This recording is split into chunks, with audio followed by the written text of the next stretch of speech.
Hello, I'm Avneet Singh, Product Manager at Analog. I'm here to showcase the Watch SDK, a decentralized cross-chain query tool designed to enhance the Web3 development experience. The Watch SDK simplifies accessing smart contracts through multiple interconnected blockchains by seamlessly fetching and serving data through a GraphQL interface. Tailored for developers, the Watch SDK offers an extensive range of capabilities accessible through either a traditional GraphQL extension or a library or our own JavaScript SDK. With the Watch SDK, developers can define data, which is things like list the smart contract, define and deploy data collections, and create views. Or they can query the data, which is to access and query any data collection or a view on our platform. Hi guys, let's start with the installing the SDKs, and we have two SDKs like watch client. We can say that this is the time graph JS with all the functionalities of time graph and the time graph WebAssembly package, mainly used for like encryption decryption on the authentication side.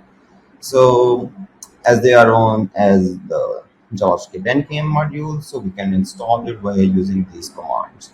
So let's start with the authentication. So in authentication side, the first thing that is required is that we need to create this certificate, and certificate is created using the wallet address and the role. Role can be either developer, and mainly it should be developer. So this is the node example, and we also have the web example. The only difference is we need to initialize the WebAssembly on website. So for example, we create the certificate and we use the, as we are substrate supported, so we use the keyring from the Polkadot to create wallet, and we sign the certificate and we build the API key. And on website, we use the injector wallet, so we can also use the injector signer, and we can sign the certificate using injector signer, and we can build the API keys. So the response will be like mainly look like this, like there will be key, there will be secret, and there will be certificate while creating the API key. So then first we have the API key. The second thing is we need to generate the session key. So to create session key, we use the encode SSK function from the time graph wasm side, and we sign this sign the session key data, and we build the SSK, and it mainly look like this and divided into two parts. First one is the API key, and the second part is mainly the signed form of the API key. And then the steps involves that we need to initialize the client, and we need to create the user on the time graph side. So here are these steps, and response will mainly look like this. And then we certify our certificate, and we got authenticated as a active developer on the time graph side. So let's talk about like authentication first. So this is our npm time graph wasm package that is used to create keys, API keys, certificates, and the session keys. These are the Polkadot.js utilities that a Web3 developer can use to create the wallet. Like this is the keyring example. If it is on node side and if it is on website, we can use the injected wallet, and as a signer, he can sign our certificates or the session key data using these packages. So let's have a working example. So first of all, let's start with creating the wallet and the certificate.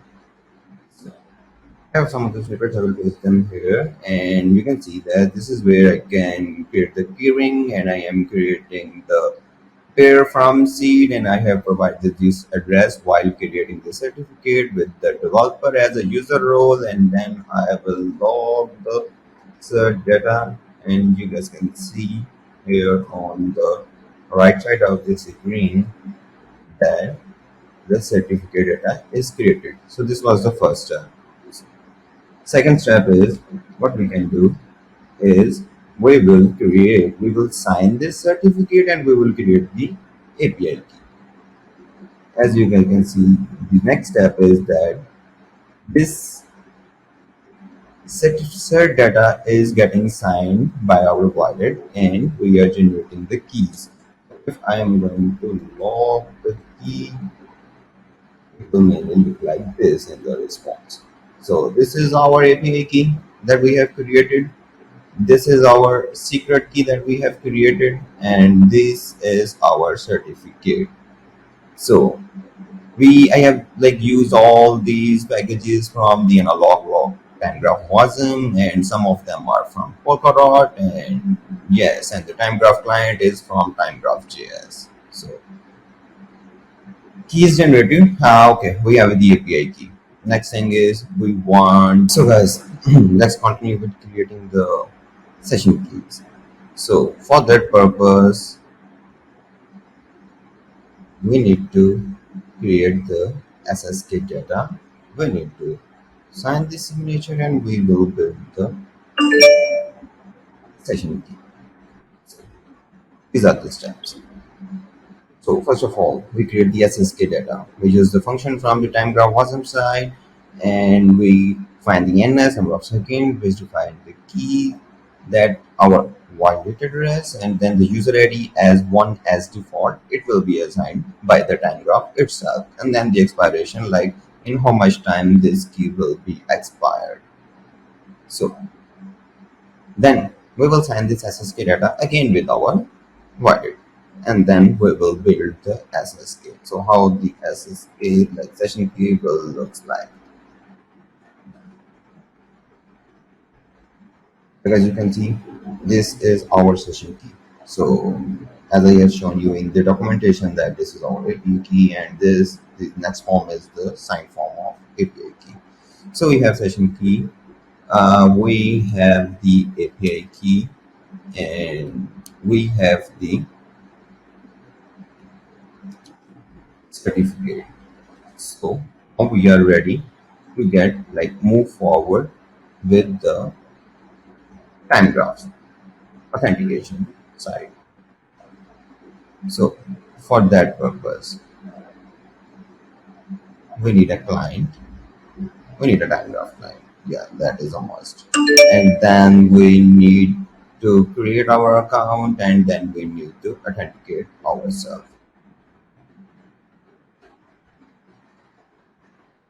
So this is it. So this is the code for creating the client. Time graph client is created on based on the URL and the session key we have created above. So passing that, we can use whole client functionality. So for that purpose, I am creating users. So client.user.create, and passing our address will create our user. And the next thing is we need to authenticate our user from the API key. Like this certificate is registered on time graph site so that it can be used. So for that purpose, you can see we have a response of a created user. So we have a user ID of 109 at time graph gateway. And then we have valid, we have user role, and we have our subgraph ID. In the same way, on the authentication side, our API key is enabled, and our API key can now, our session key and now can now be used to query any of the collection on the time graph side. So guys, this is the like the authentication steps where programmatically user can do these steps, and user can create the session key and get authenticated on the time graph side.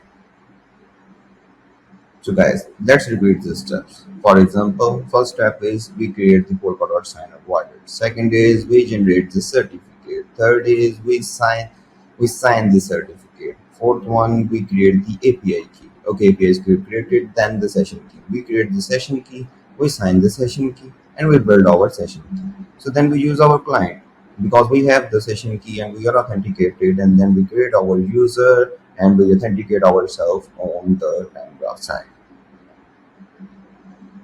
Hi guys, moving forward we will deploy the collections using the time graph SDK. So for that purpose we need some of the specification that we need for deploying the collection to the time graph. So for that purpose, there will be some system added smart contracts, and these are the structure of the smart contract, in which we have the API, the address of the smart contract, and the outputs it want, and the inputs if there are some. So the collection classification. Collection classification is a bit simple. Like we just need to define the function name, identifier of the function which we want to collect data against. So the name, that will be a user defined thing, and the width is, if there are some inputs, then user is going to pass those inputs in the or arguments in this array.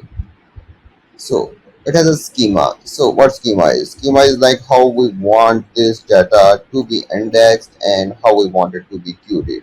So for example, we have some of the outputs on this function specification, and this schema is defining that this column name will be this, and the type will be decimal, it can be integer, it can be string, and it can be like what type it will support. So let's talk about this collection. So this collection retrieves the index data from the Uniswap smart contract on Ethereum, and it has one function, float zero, which is a method you are likely to find most commonly accessed values being stored, such as square root of price. This make it a good starting point for anyone interested in collecting data from the Uniswap smart contract. So guys, let's move towards the editor. So in this editor, you guys can see I am fetching some of the functions that I have in my subgraph. So you can see I received the response of this slot zero function, and it has these etc outputs. So I am defining the collection. So the collection name is this, same as I described in the documentation. The function name is described as this, and this is the schema that I want my data to be indexed with. Moving forward, there are two collections. So the second collection is of curved die, and its function name is this, and the schema, because this is the get visual price and it has only one output, so there will be only one column schema named price, and it may be decimal. Let's create it.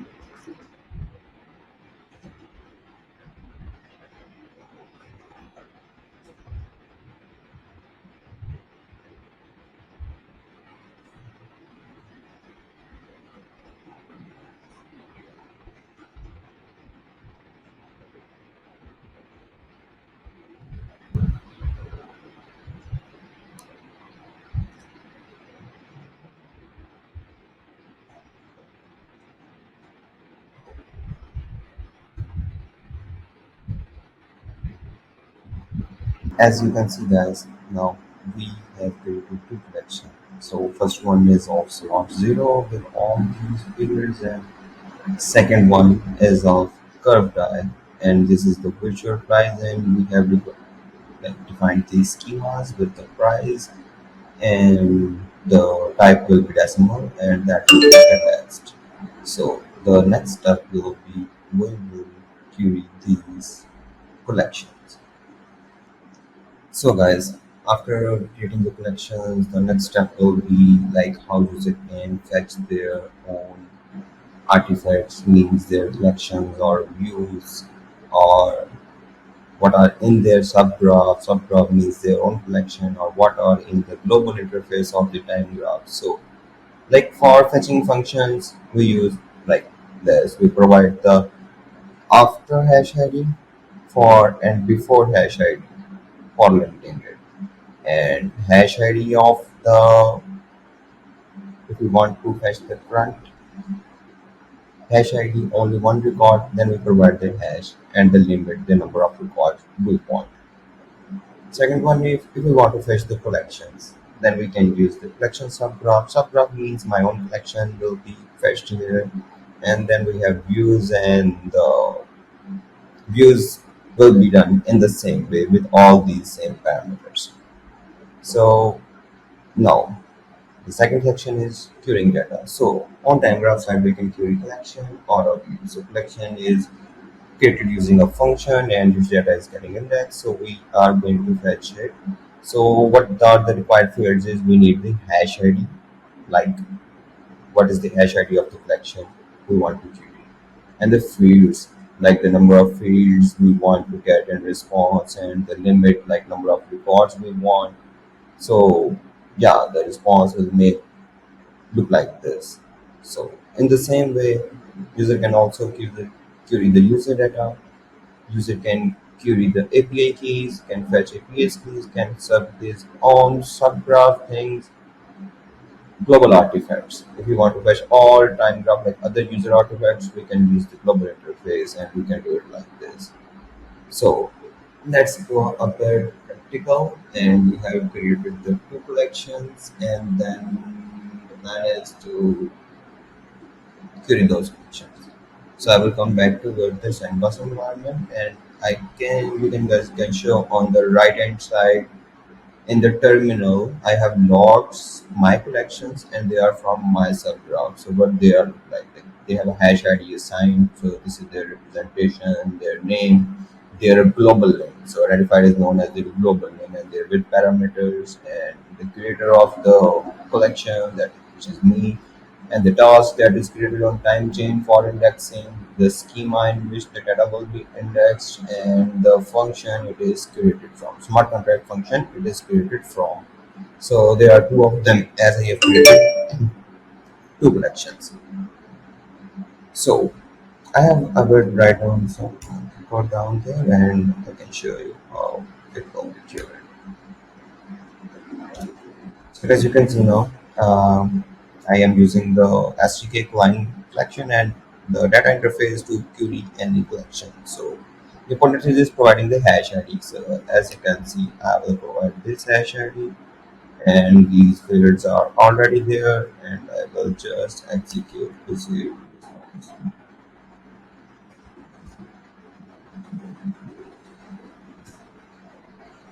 So as you can see, there are records, and these are the index record from the decentralized environment.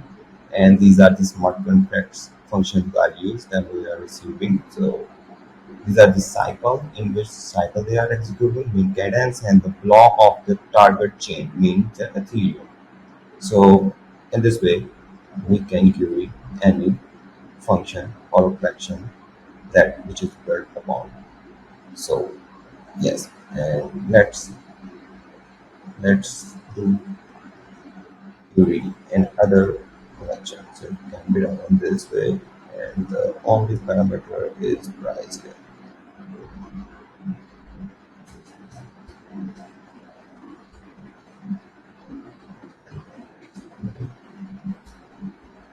And now you can see we are getting another collection with these 10 records, and if I'm going to provide the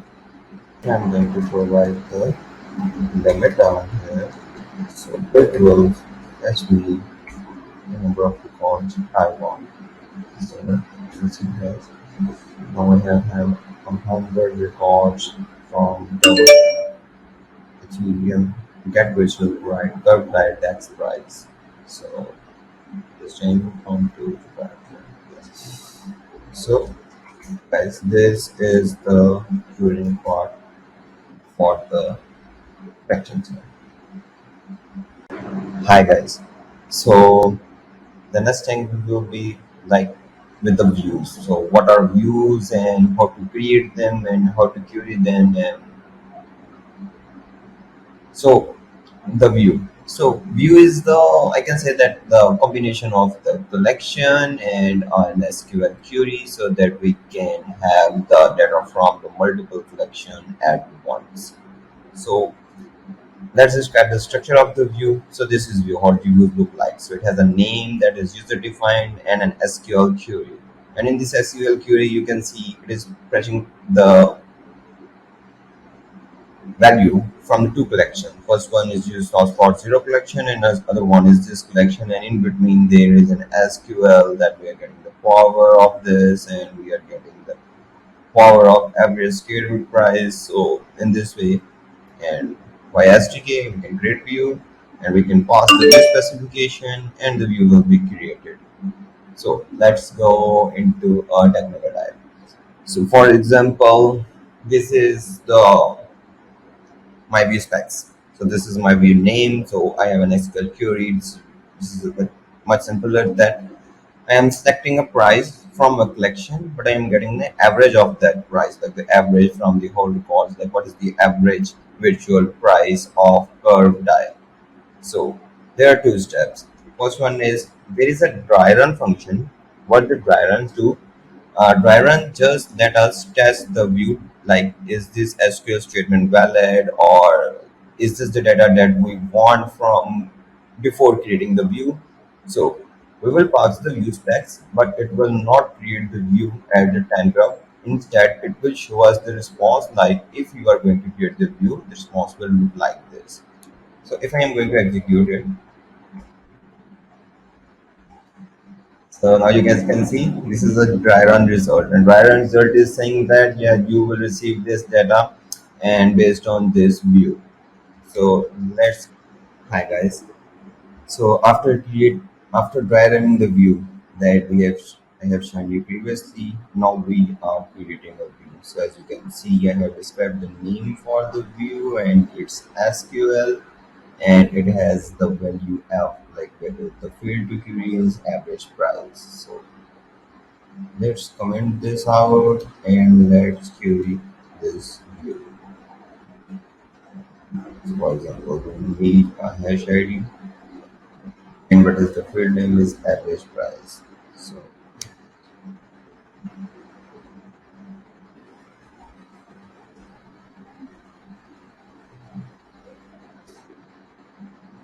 as you can see guys, we have the average price from all the records of the curved get visual price.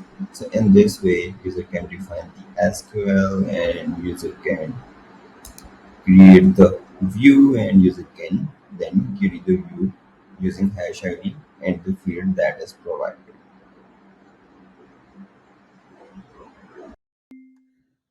There are a lot of potential use cases that Analog Watch could power, things like optimizing liquidity pools or trading strategy optimizations or creating solutions like multi chain DeFi analytics or NFT marketplace data insights and many more.